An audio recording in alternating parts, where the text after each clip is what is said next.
In 1974, a young woman named Patricia Hearst, Patty to her friends, was living the dream. Well, the privileged dream. She was your typical college student in California. Carefree, sheltered, and blissfully unaware that life could throw curveballs. But oh, did it ever.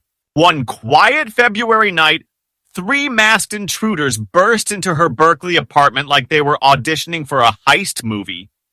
Armed, dangerous, and clearly not there for cookies, they tied her up, blindfolded her, and stuffed her into the trunk of their car like an oversized duffel bag. Her nightmare? Oh, sweetie, it was just getting started. Now, Patty wasn't just any teenager. She was the granddaughter of William Randolph Hearst, the media mogul who inspired Citizen Kane. To the Symbionese Liberation Army, SLA, a radical Marxist group with more slogans than followers, Patty represented everything wrong with society: wealth, privilege, and control over public opinion. Kidnapping her wasn't just about ransom, it was symbolic theater. And boy, did this drama grab headlines faster than you can say clickbait. The SLA didn't waste time sending ransom notes. A few days later, they dropped a letter at a local radio station addressed to Patty's dad, Randolph Hearst.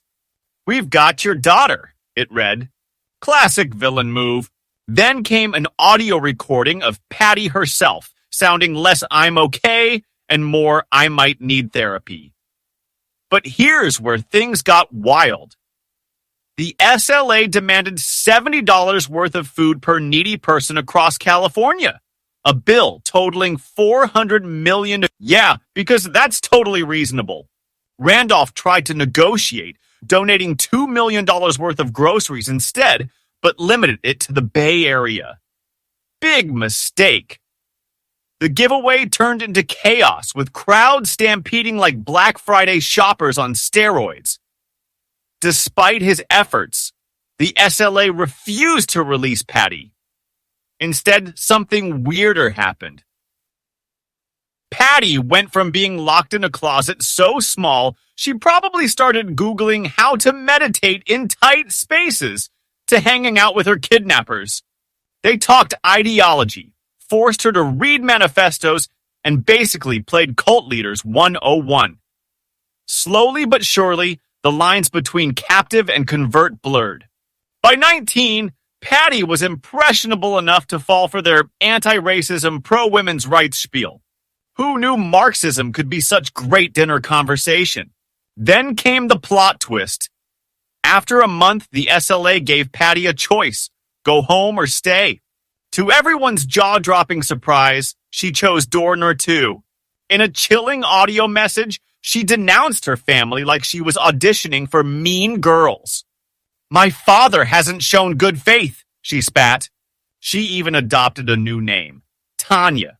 Move over, Taylor Swift. This rebrand was next level.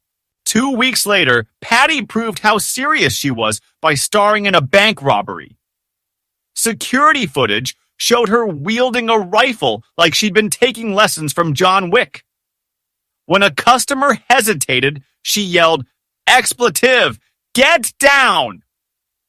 No longer a victim, she was now the co-star of this crime saga. As photos of the robbery spread, America collectively gasped. How did Daddy's little rich girl become a gun-toting revolutionary? Meanwhile, the FBI added her to their most wanted list. Because apparently, being dramatic pays off. Things escalated when the SLA fled to LA. One day, while Patty waited in a van outside a sporting goods store, her comrades got caught shoplifting. Chaos ensued as employees chased them outside. Did Patty panic? Nope. She leaned out the window and fired shots like she was filming an action movie. Sure, no one died, but the message was clear. These guys weren't messing around. Fast forward to May 17th, 1974. Police cornered the SLA in a suburban safe house, sparking a shootout so intense it aired live on TV. Flames engulfed the building as 6 members perished. Patty? She escaped nearby, watching the inferno like it was Netflix's latest thriller. For 16 months, Patty stayed on the lam, evading capture until September 1975.